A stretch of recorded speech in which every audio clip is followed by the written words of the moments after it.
एक ऐसी लड़की थी जिसकी उम्र 14 साल के आसपास। वो देखने में इतनी खूबसूरत थी, दिखने में इतनी अच्छी थी कि किसी का भी नजर पड़ता उस लड़की पर तो उसका नजर नहीं हटता।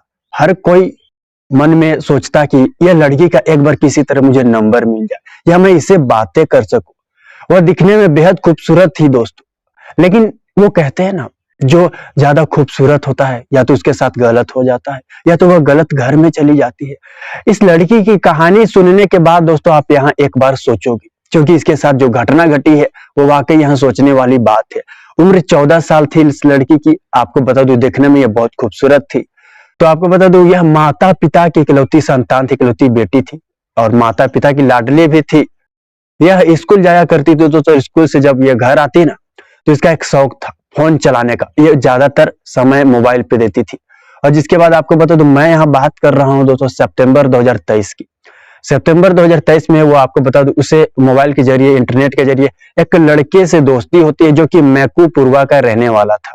मैं यहाँ दोस्तों बात करूं घटना की, तो उत्तर प्रदेश के कानपुर की मैं बात कर रहा हूं। तो आपको बता दूं, कानपुर के रहने वाला वो परिवार था और मैकू पूर्वा का रहने वाला उस वह लड़का से आपको बता दूं सितंबर के महीने में उस लड़की से दोस्ती होती है। और ये दोस्ती दोस्तों जिसके बाद बढ़ी, ये दोस्ती ऐसी बढ़ी कि दोनों में प्यार हो गया। प्यार हो गया दोनों में। अब यहाँ बात करूं दोस्तों, लड़की हिंदू थी, लड़की हिंदू थी और जो लड़का था मैकू पूर्वा का रहने वाला वो मुस्लिम था। लेकिन आपको बता दूं, उसने अपना धर्म लड़की को नहीं बताया था। और यहाँ दोस्तों बात है, वह लड़का आपको बता दूं था तो गरीब, लेकिन लड़की को वो ऐसे ऐसे फोटोज भेजता था, ऐसे ऐसे बातें करता था जिससे लगता था कि वो बहुत रईस है और अच्छे खानदान का है।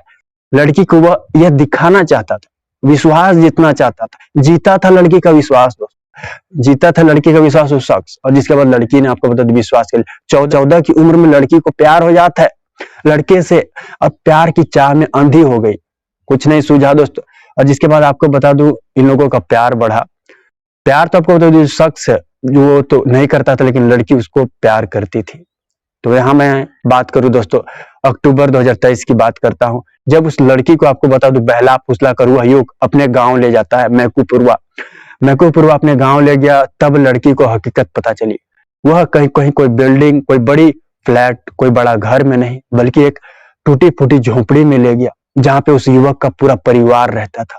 ये देखने के बाद दोस्तों तो वो हैरान सी रह गई और सोचने पे मजबूर हो गया, क्योंकि उसे कुछ और बताया गया था, उसे कुछ और समझाया गया था, लेकिन वो निकला कुछ और।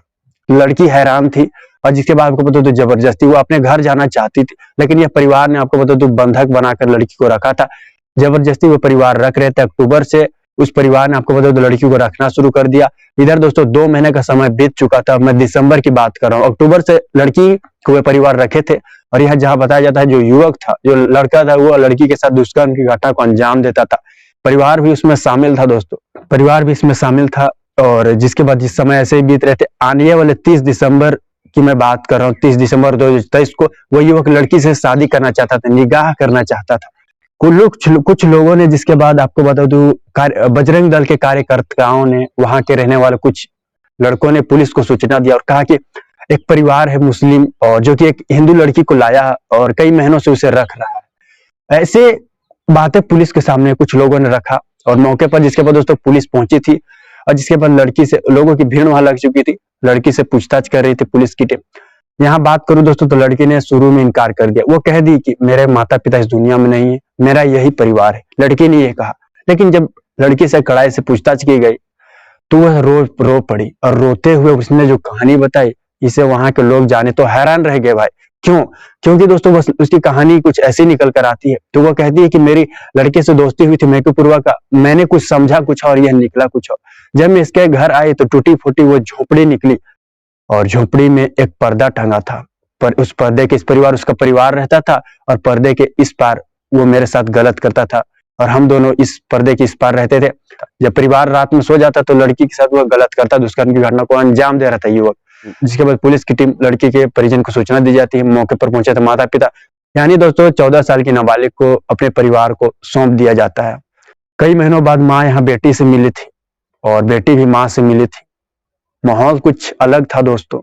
हालांकि उस माता पिता ने गुमशुदगी की शिकायत तो दर्ज करा दिया था पुलिस टीम, लेकिन पुलिस का वैसा वर्क नहीं हो रहा था दोस्तों। पुलिस का वैसा काम अच्छे से नहीं हुआ था दोस्तों, इसलिए ये 2 महीने का समय लग गया। जहां आपको बता दूं वह युवक 30 दिसंबर के आसपास उस लड़की से निगाह करना चाहता था और लड़की ने पुलिस की पूछताछ में कई खुलासे किए दोस्तों। वो कहती थी कि परिवार वाले मुझे मांस खिलाते थे और मुझे हर दिन नमाज पढ़वाया जाता था हर दिन, और मांस खिलाते थे और कहते थे कि तुम ये सब करो, तुम मुस्लिम बन जाओगी, ये सब परिवार वाले कहते थे।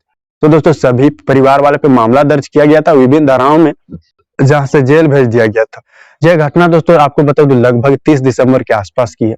दोस्तों इस घटने को किस तरह देखते हैं? लड़की थी 14 साल की और जिसके बाद उसके साथ ऐसे घटना को अंजाम दिया गया। मुस्लिम लड़के ने अपने प्यार के जाल में ऐसे उसे फांसा कि उसे कुछ समझ नहीं आया, और जिसके बाद यह घटना बाहर आई। आप इसको किस तरह देखते हो दोस्तों? कमेंट बॉक्स में फिर राय जरूर दें। अगर चैनल पर नए हो दोस्तों तो सब्सक्राइब करें, वीडियो अच्छा लगा तो लाइक जरूर करें। फिलहाल इस आराम की सीरीज में इतना है दोस्तों, अभी के लिए इतना ही। जय हिंद, जय भारत।